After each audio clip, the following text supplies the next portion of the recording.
El sistema tributario, los impuestos y el sector público. Los ingresos públicos son los fondos que van a parar a las arcas del Estado para intentar cumplir los objetivos establecidos en el presupuesto general del Estado. El Estado puede influir en la economía mediante dos instrumentos fundamentalmente, el gasto público y el ingreso público.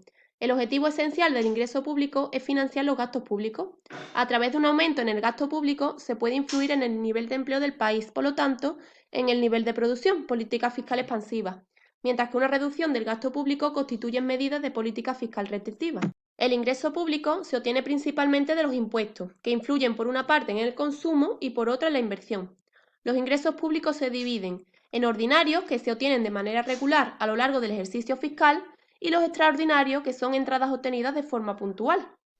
Mediante los tributos se financia el gasto público.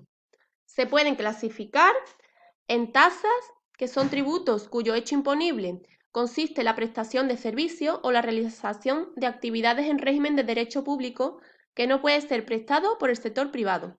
La tasa responde a servicios que previamente ha solicitado el contribuyente. Este tributo no responde ni al coste de los servicios ni al beneficio que el usuario recibe. Las contribuciones especiales son los tributos cuyo hecho imponible consiste en la obtención por el sujeto pasivo de un beneficio o de un aumento de valor de sus bienes. Son tributos esencialmente municipales.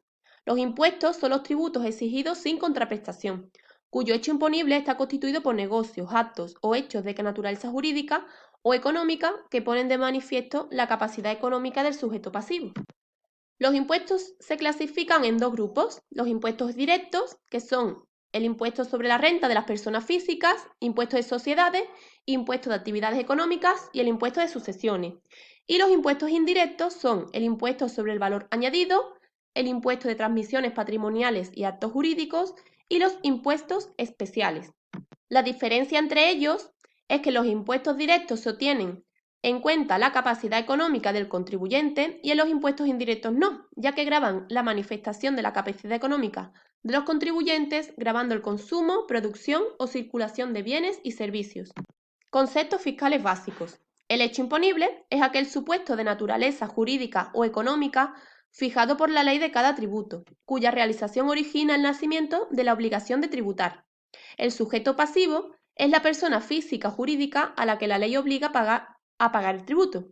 La base imponible se define como la cuantificación y valoración del hecho imponible, conforme a las normas, medios y métodos que la ley propia de cada tributo establezca para su determinación. La base liquidable es la magnitud resultante de practicar, en su caso, en la base imponible, las reducciones establecidas en la ley. El tipo de gravamen es el porcentaje que se aplica sobre la base líquida o sobre la base imponible, según se establezca en la ley del impuesto. Hay tres tipos: proporcional, progresivo o regresivo. La cuota íntegra es el resultado de aplicar el tipo de gravamen a la base liquidable. La cuota líquida es el resultado de aplicar sobre la cuota íntegra las deducciones, bonificaciones, adiciones, etc.